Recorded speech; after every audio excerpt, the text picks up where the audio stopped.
The first thing I heard was the sound of car horns, then her scream. "What did you do?" My fiancée shrieked through the speakerphone. "There is a billboard on the highway with my face on it." I took a slow sip of my coffee. "Oh, that one," I said. "Keep driving. There are 3 more." She demanded a proposal story she could tell for the rest of her life. I just made sure it was the right one. Before the billboards, before the lawyers, before everything burned down, there was a promise. A promise made 6 months ago under a sunset that bled orange and purple across the sky at the exact vineyard where we had our first date. I'd spent weeks planning it, making sure every detail was perfect. Her favorite flowers peonies were everywhere. A photographer, a friend of a friend, was hiding in the grapevines ready to capture the moment. The ring wasn't just a ring. It was my grandmother's diamond, the one my grandfather had saved for months to buy her after the war. I'd had it reset into a simple, elegant band that I knew she'd love. It had cost me 3 months of my salary, and I didn't regret a single penny. When I got down on one knee, her hands flew to her mouth. Tears streamed down her face as I asked her to be my wife. She said yes. Of course she said yes. And before those tears were even dry, before she'd even let me slide the ring all the way onto her finger, her phone was out. A flurry of posts, stories, and tags flooded the internet. Our moment, our intimate, perfect moment, was immediately packaged for public consumption. I should have seen it then, but I was blinded by the sunset and the woman I thought I was going to spend my life with. The months that followed were a blur of wedding planning, but something had shifted. The joy I expected was replaced by a strange kind of pressure. Brianna's focus wasn't on building a life with me. It was on building a brand around our wedding. She would spend hours scrolling through Instagram, a frown creasing her brow. "Did you see Ashley's engagement shoot?" she'd ask, shoving her phone in my face. "They flew a drone over a castle in Scotland. Our vineyard photos look so local." I started to feel less like a fiancé and more like a creative director for a project I was failing to execute. Our conversations were no longer about our future, but about how our future would look to her 5,000 followers. Every decision, from the color of the napkins to the font on the invitations, was put to a poll on her Instagram story. She called it engaging her community. I called it exhausting. The red flags, looking back, weren't just flags, they were giant flashing neon signs. The first was the constant casual disdain for my finances. I'm a game designer. I do well, I love my work, but I'm not a surgeon or a hedge fund manager like the husbands of her friends. When I'd show her a wedding budget, a realistic plan that would allow us to have a beautiful day without going into crippling debt, she would sigh dramatically. "Ashley's fiancé is a surgeon," she'd say, as if that explained everything. "I guess they just don't have to worry about little things like numbers." The implication was clear: I was the little thing. My provision was inadequate. Then came the critiques. It started with my clothes, then my car, then my friends.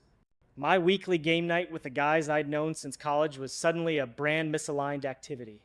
My Honda Civic, the reliable car I'd paid off years ago, was embarrassing. She wasn't trying to build a life with me. She was trying to renovate me, to sand down my edges and paint me in a color that better matched her aesthetic. My life had become a series of brand alignment meetings I was constantly failing. I saw her once late at night, hunched over her laptop working on a spreadsheet. When I asked what it was, she snapped it shut. Just wedding stuff, she'd said a little too quickly. I didn't think anything of it. I should have. The breaking point came, as it often does, over dinner. We were out with her friends, including the recently engaged Ashley, who spent half an hour describing her boyfriend's proposal at the Eiffel Tower, complete with a flash mob and a string quartet. I watched Brianna's face as the story unfolded. Her smile was tight, her eyes were distant, the air grew cold. The car ride home was silent, deadly silent. I was gripping the steering wheel, my knuckles white, just waiting for the explosion. When it came, it wasn't a yell, it was something worse. It was a calm, calculated verdict. "I've been thinking," she said, staring out the passenger window. "Your proposal, it wasn't really that special." I actually pulled the car over. "What, Jess, you cried? You said it was perfect." She turned to me, and her expression was one I'd never seen before. It was a mix of pity and impatience, the look you give a child who just doesn't get it. I said, "Yes, because I love you, Michael." But the proposal itself was basic. A vineyard. Everyone does vineyards. Ashley got Paris. Miranda's boyfriend shut down Times Square. I deserve a story I'm proud to tell people. I need you to do it again. Properly this time. I just stared at her, my mind unable to process the sheer audacity. "You want me to propose again? We're already engaged." "Not really," she said. And then she did it. She slid my grandmother's ring off her finger. The diamond caught the streetlight, a flash of cold fire. She dropped it into her purse with the same casual indifference she'd show a tube of lipstick. Not until you do it right. My stomach dropped into a frozen pit. Are you seriously holding our engagement hostage because you want a better Instagram post? Don't be so dramatic, she scoffed, patting my arm condescendingly. I just want what every woman wants, to feel special. Is that too much to ask? I sat there for a long time, the engine humming the world outside the car, disappearing. I looked at her, at the stranger sitting next to me, and a profound, chilling clarity washed over me. The argument was already over. The negotiation was finished. Something inside me had snapped, not with a loud crack, but with a quiet, decisive click. I took a deep breath. You know what? I said, my voice unnervingly quiet. You're right. You deserve better. Her smile was triumphant, the kind a chess player makes when they think they've just cornered your king. I knew you'd understand, she cooed, patting my hand. Maybe somewhere tropical, or you could rent out a stadium, something that really makes a statement. I just nodded. I'll figure something out. I said, my voice a dead flat line. She leaned over and kissed my cheek, the gesture feeling hollow, transactional. Make it soon, she whispered. Ashley's wedding is in 3 months, and I want to have a better story than hers by then. That night I watched her. She was completely absorbed, sitting on our couch, her face illuminated by the glow of her laptop. She was pinning furiously to a new Pinterest board she'd titled Proposal 2.0, sending me a constant stream of links. A proposal via skywriting. A guy who hired an entire orchestra to play in a public square. Someone who carved their proposal into a corn maze. Each new pin was a fresh twist of the knife. Each message was a reminder that this wasn't about us. It was a performance. And I was being recast in a role I didn't audition for. She thought I was planning her dream. She was wrong. I was planning my exit. The moment she went into the shower humming a cheerful tune, my own plan kicked into high gear. There was no rage, no shouting, just a cold, methodical series of steps. The game designer in me took over, seeing the whole situation as a system with rules and loopholes, and Brianna had just handed me the rule book. First, I called my lawyer, Jake. I kept my voice low, walking into the spare bedroom. I asked him a series of hypothetical questions about engagement rings, premarital assets, and gifts, given under what could now be considered false pretenses. His advice was clear and sharp. The ring was an heirloom, given to me before our relationship. It was mine. Her act of returning it wasn't just symbolic, it was a legal forfeiture. She literally handed you back your leverage, Michael, he said. Don't hand it back to her. Next, I found the number for the jeweler who had reset my grandmother's diamond. I called him the next morning. When I explained the situation, there was a long silence on the other end of the line. He was horrified. She gave back your grandmother's ring, he asked, his voice filled with a craftsman's indignation. The one we spent 6 weeks designing the setting for. He offered to help in any way he could. I made an appointment for that afternoon. I told him what I needed, an exact replica down to the weight and the feel, made with the highest quality cubic zirconia. Make it look so good, I told him that only a professional would know the difference.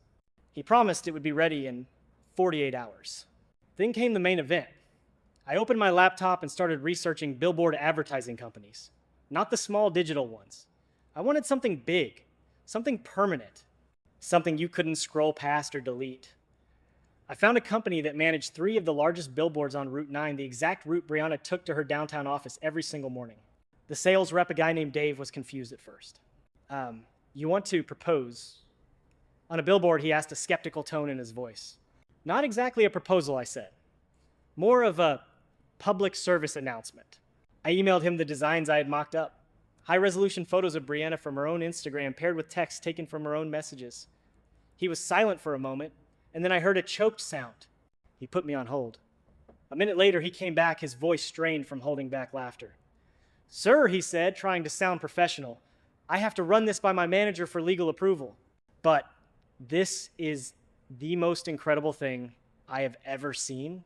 I booked all 3 billboards for 1 full month, paid in advance, non-refundable. The final piece of the puzzle fell into place 2 nights later.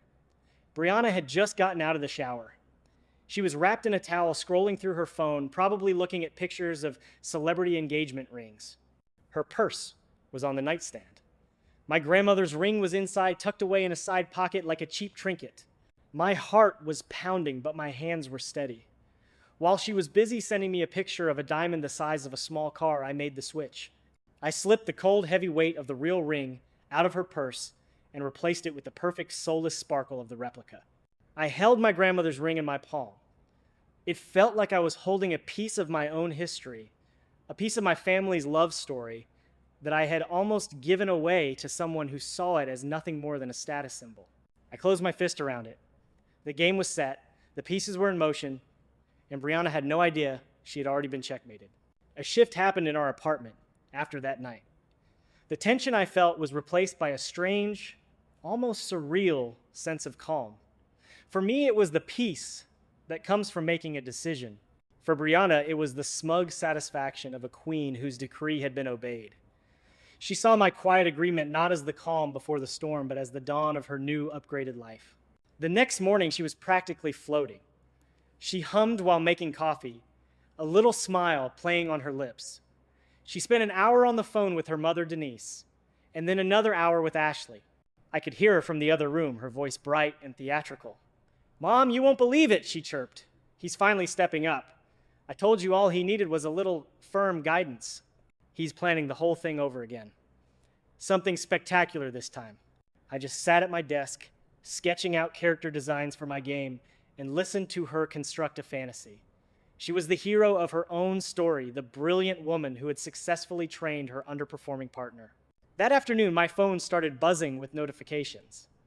Brianna had created a new Pinterest board. It was public, of course. She titled it Proposal 2.0, Let's Get It Right This Time. It was a masterpiece of delusion. The pins weren't just ideas. They were indictments of my first attempt. There was a picture of a guy who had rented out an entire baseball stadium, the Jumbotron blazing with "Marry Me." She'd captioned it, "See Go Big or Go Home." Another pin showed a proposal in a hot air balloon over Cappadocia. Her comment, "Some men just understand romance." It wasn't a wish list. It was a list of demands disguised as inspiration, and she tagged me in every single one. Her social media became a stage for her impending victory. She posted a selfie with a cryptic caption, "Learning that sometimes you have to teach people how to treat you. So excited for what's next. Know your worth upgrade." Her friends flooded the comments with praise. "Yas, queen. Get what you deserve," Ashley wrote. I was no longer her partner. I was a narrative device in her story of self-actualization. Her behavior at home became insufferable. She treated me with a condescending sort of affection, like a pet owner rewarding a dog for learning a new trick. She would leave luxury travel magazines open on the coffee table circled with red ink. She'd send me articles titled, "How to Plan a $1 Million Proposal on a $10,000 Budget." Just some light reading for you, she'd say with a wink. For inspiration, she started coaching me on everything. "When you repropose Michael," she said one evening while we were making dinner, "make sure you project your voice. It needs to sound confident, not apologetic like last time." I just kept chopping vegetables. Got it. Project. Another time, she looked at what I was wearing, just a simple t-shirt and jeans, and sighed. "We really need to think about your outfit for the big day. You need to look like a man who's proposing to me." I was no longer her partner. I was her project, her fixer-upper. And the final renovation was the grand proposal she was designing in her head. The days leading up to the weekend were filled with her barely contained excitement. She would try to trick me into revealing my plans. "Is it this weekend?" she'd ask, trying to sound casual. "Should I pack a bag? Are we flying somewhere? Just tell me if I need a passport." "Everything is taken care of," I'd say, my voice. A flat, unreadable wall. My calmness seemed to only fuel her excitement. She mistook my detachment for secrecy. "Oh, you're being so mysterious," she squealed one night. "This is going to be so good. I can feel it. Ashley is going to be so jealous." That was it, wasn't it? The entire point of this charade. It wasn't about our love, our commitment, or our future. It was about making Ashley jealous. It was about winning a silent, petty competition that I didn't even know we were in. The night before the billboards went live, she could barely sit still. She paced the living room, a glass of wine in her hand, talking a mile a minute. "I just had this feeling tomorrow's the day," she said, her eyes sparkling with anticipation. "You've been so quiet all week. That's your tell. You're planning something huge." I was on my laptop finalizing the donation of the ring to the Children's Hospital. "You think so?" I asked, not looking up. "I know so. Is it happening at brunch?" Oh my God, are you taking me somewhere right after I should probably wear the new dress I bought? I finally closed my laptop. I looked at her, this woman who was so completely lost in her own manufactured reality. There was no malice in my heart, no anger, just a profound, hollow sadness for the person she could have been, for the love we could have had. Just get some sleep, Brianna, I said softly. Tomorrow is going to be a memorable day. And as she went to bed, dreaming of stadiums and skywriting, I sat in the darkness of the living room, waiting for the sun to rise. I wasn't dreaming. I was wide awake, and I was ready. Sunday morning, the day of judgment. Brianna was up at 6 a.m., a whirlwind of manic energy. I watched from the bed as she went through her entire arsenal of makeup, curling her hair, trying on 3 different dresses before settling on a white sundress that she thought was demure but photogenic. She was preparing for a performance ready for her close-up. I'm ready for whatever you have planned, she announced, striking a pose in the mirror. I, on the other hand, was calm. I was already dressed. I made a pot of coffee, the aroma filling the quiet apartment. I sat at the kitchen table, sipping from my mug, simply waiting. The contrast between us was a chasm. She was a firecracker, fizzing and sparking, about to be lit. I was the one holding the match. Actually, I said, looking at my watch, I have to run to the office real quick. Forgot something important for the Monday meeting. Her face fell a flash of pure fury before she masked it. On a Sunday, but I thought today was the day. It is, I said, grabbing my keys. Why don't you go to brunch with Ashley? I'll meet you there right after. It's all part of the plan. She was angry, but her vanity won out. The idea that this inconvenience was just another layer of my grand, mysterious gesture was too appealing for her to resist. Fine, she said, forcing a smile. But this better not mean you're postponing. I paused at the door and looked back at her. Trust me, I said. Everything is happening exactly as planned. She left at 8 a.m., right on schedule. I stood by the window and watched her leased BMW pull out of the driveway. I pictured her in the car, the windows down, music playing, probably rehearsing her surprised, but not too surprised expression in the rearview mirror. She was heading downtown, right down Route 9. I walked back to the kitchen, poured another cup of coffee, and sat down. I just watched the second hand on the clock. Tick, tock. 8:05. She'd be approaching the overpass now, just past the old factory. 8:06, she should be able to see it. A large white rectangle in the distance, slowly getting bigger. 8:07. My phone rang. I let it ring twice before answering, putting it on speaker. It wasn't a voice. It was a scream. A raw, guttural shriek of disbelief and fury, punctuated by the blare of car horns. What the hell is this? I took a slow sip of my coffee. What's wrong, babe? The billboard, she screamed, her voice cracking. The giant billboard on Route 9, the one with my face on it. The first billboard was the appetizer. A simple, elegant design, a beautiful, smiling photo of her taken from her own Instagram. And underneath it, in clean, bold, 6-foot-high letters, it read, Brianna thinks your proposal wasn't good enough. She demanded a redo. And right below that, her Instagram handle, oh, I said my voice a calm, flat C. That billboard, I could hear her hyperventilating. You, oh my God, there's another one. The second billboard was about a quarter-mile down the road, perfectly placed after a long curve. This one featured a close-up of the engagement ring on her hand, an image she had posted herself with the caption, I said yes. The new text read, she gave the ring back. Technically accurate, I said into the phone. Michael, I swear to God, you take these down right now. Everyone can see this. My coworkers, my family, the whole city. You wanted a memorable proposal story, I said softly. Now you have one. This isn't a proposal, she shrieked. Correct. It's an unproposal. And you haven't even gotten to the best part yet. I could hear the engine of her car roaring as she sped up. Then a new sound, a sob that was ripped from her throat. She had reached the third billboard. This one had no picture of her. It was just white text on a black background. It was a screenshot of the text she had sent to Ashley after our engagement, the ones her friend had forwarded to me weeks ago. The ones where she'd called my proposal poverty level and said she was training me to do better. Those billboards will be up for a month, by the way, I added. Paid in advance. Non-refundable. How could you do this to me? She sobbed, her voice finally breaking. The same way you could hand back my grandmother's ring and demand I perform like a trained SEAL for your Instagram followers, I replied. The same way you could call my love poverty level behind my back. Take them down.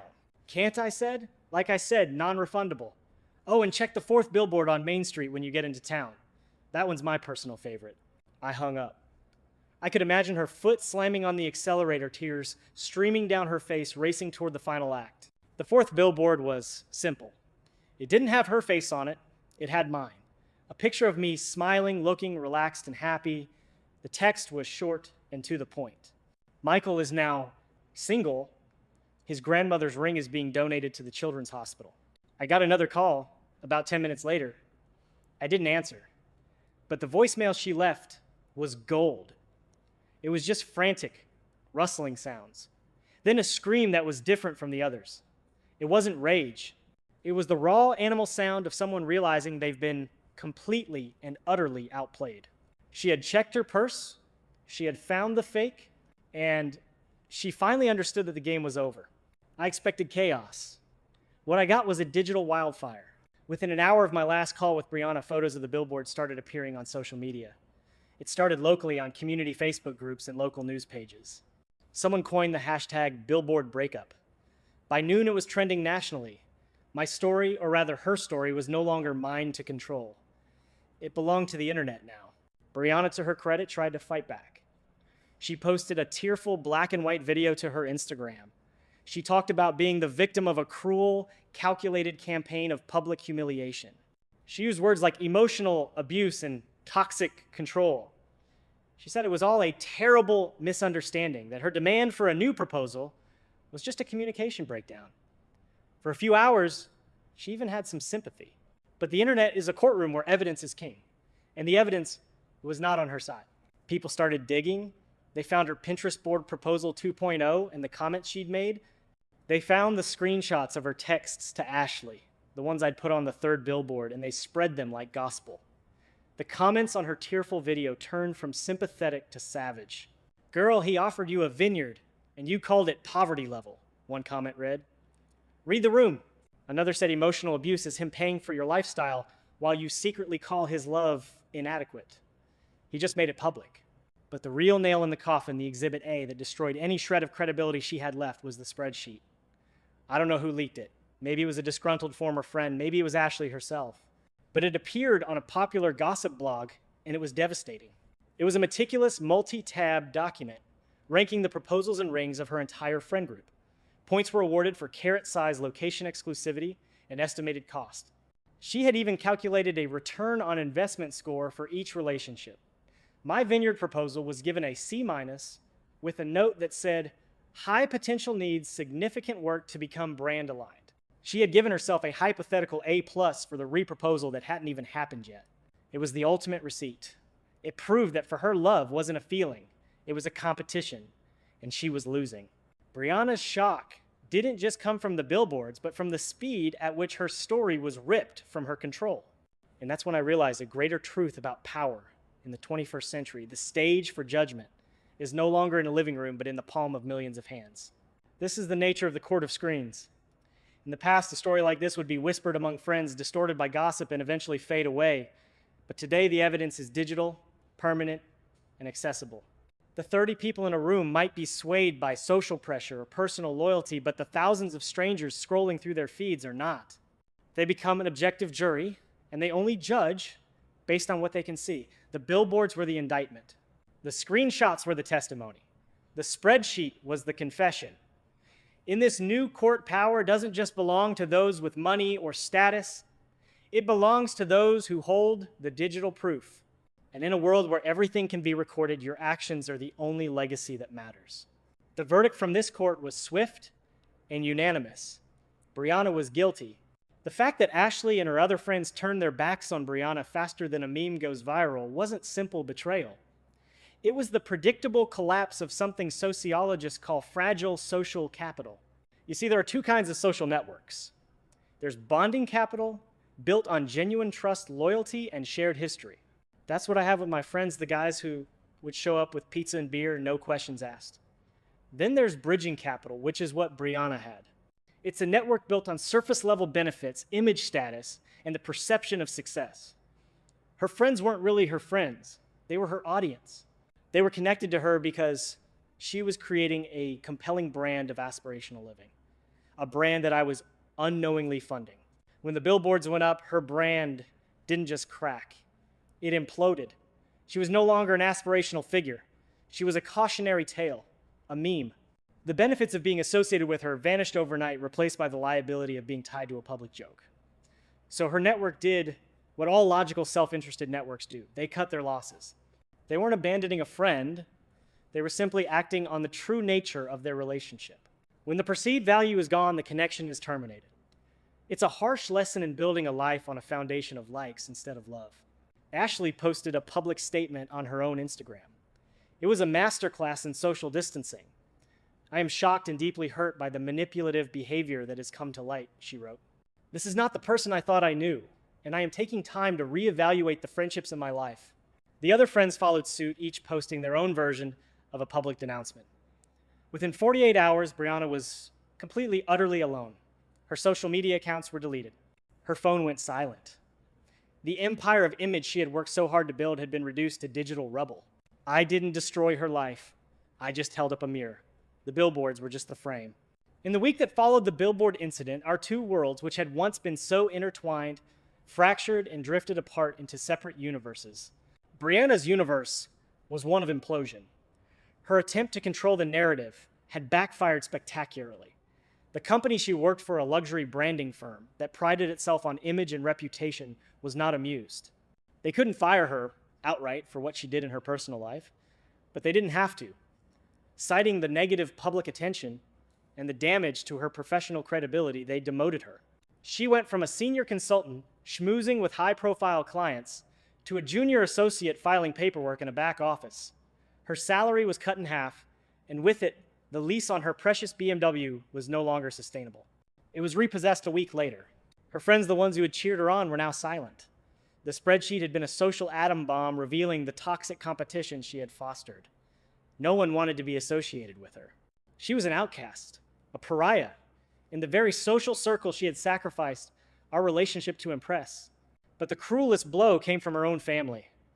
Her father, Richard, was a man of quiet dignity who had built his plumbing business from nothing. He was mortified. He called me, his voice heavy with shame. Michael, he'd said, I'm sorry. I don't know where we went wrong. That's not how we raised her. He didn't yell at me. He didn't defend her. He just sounded tired, defeated. Brianna had not just lost my respect. She had lost his. She was living at home surrounded by the trophies of her childhood, a queen in a kingdom of one utterly isolated by the consequences of her own choices. My universe, on the other hand, was one of quiet expansion. The first thing I did was make the donation official. I walked into the children's hospital with the check from the sale of the ring. It wasn't about revenge anymore. It was about turning something ugly into something beautiful. A few days later, I received a letter in the mail. It was a thank you note from the hospital administrator, complete with a picture of a small, sunlit room filled with toys and books. On the wall, there was a little brass plaque. It read, "The Eleanor Playroom donated in loving memory of Eleanor Davis, my grandmother's name." Seeing that a weight I didn't even know I was carrying just lifted off my shoulders. My phone, which had been a source of constant stress, became a source of unexpected support. Her mother, Denise, called me. Not to scream, but to apologize. I enabled her for too long, she admitted, her voice thick with regret. I was so focused on what I wanted for her, I forgot to teach her what was right. You're a good man, Michael. She didn't deserve you. Even her father, Richard, called again a week later, not as a father-in-law, but as a man who respected hard work. He'd heard I was a game designer and asked me questions about my projects, something he'd never done in the 4 years I'd known him. It was a small gesture, but it meant the world. I started reclaiming my own life. I deep cleaned the apartment, erasing the last traces of her. I threw out the scented candles that gave me headaches and the throw pillows that served no purpose. I set up my gaming rig in the living room, something she had always forbidden. I had my friends over for that game night she always complained about. We ordered pizza, drank beer, and laughed until 2 a.m. It was in those small moments of peace, in the quiet hum of my own life, that I realized what I had truly gained. It wasn't a victory over her. It was a victory for me. I had lost a fiancé, but I had found my freedom. My world wasn't loud or glamorous. It didn't have a viral hashtag. It was just mine. And for the first time in a very long time, It was peaceful. About a month after the billboards came down, I got a call from a number I didn't recognize. It was Denise Brianna's mom. Her voice was different this time. The anger was gone, replaced by a weary sort of sadness. Michael, she said, I needed to call you. Richard and I were in counseling, and Brianna, she's finally in real therapy. The therapist has been talking to us about enabling. She paused, and I could hear her take a shaky breath. I'm sorry, she whispered. I knew her behavior wasn't right. I saw the way she treated you, the way she talked about you. But she's my daughter. I wanted her to be happy, and I thought that meant giving her whatever she wanted. I listened, not saying anything. I taught her that love was something you get, not something you build. She continued, her voice cracking. I see that now. You didn't deserve any of this. I needed you to hear that from me. Thank you, Denise, I said, and I meant it. I hope you all find some peace. After that call, I sat in my quiet apartment for a long time, just thinking. I thought about the difference between the two kinds of love I had experienced. There was Brianna's love, a performance love. It was loud and bright and needed a constant audience. It was a love that was measured in Instagram likes and carrot sizes in the envy of her friends. It was a love that demanded I change, that I perform, that I become a character in the story she was writing about herself. And then there was the love I thought we had, the quiet, sincere love. The love that's built in the small moments, the shared laughter over a burnt dinner, the comfortable silence on a long drive, the feeling of a hand finding yours in the dark. It's a love that doesn't need a hashtag. It's a love that sees you for who you are, not for who it can turn you into. I had spent 4 years trying to be worthy of a performance. And in the end, I realized I wasn't the one who was unworthy. The performance was. My entire relationship had become an audition for a role I never wanted in a play that was destined to fail because the lead actress was in love with the applause, not with her co-star. This story has a satisfying ending because the billboards went viral because she was so publicly exposed. But it's worth asking the question, what if the revenge hadn't been so sweet? Let's imagine another timeline. What if I had put up the billboards and nobody cared? What if it was just a local curiosity that faded in a day? What if she hadn't been demoted? What if she had successfully painted me as the villain and kept her friends and her status? Would my decision still have been the right one? The answer is yes. Absolutely yes. We are so often blinded by what psychologists call outcome bias. We judge a decision based on whether the result was good or bad. But the true value of the choice I made wasn't in the public victory. It wasn't in the viral hashtags or the vindication from strangers. The victory happened in that car, in the dark, when she handed me back my grandmother's ring and I chose my own dignity instead of begging her to take it back. The victory was the moment I refused to play the game, the moment I chose my own self-respect over her toxic validation. The success of leaving a toxic relationship isn't measured by your ex's failure. It's measured by the peace you reclaim for your own soul. The billboards going viral, her social implosion, that was all just a bonus. A spectacular karmic bonus. But the real win, the one that truly matters, had already happened the moment I walked away. The business success was a beautiful ending, but the victory of character happened the second I chose myself. My life is quiet now, peaceful. I spend my weekends working on my game, not staging photo shoots.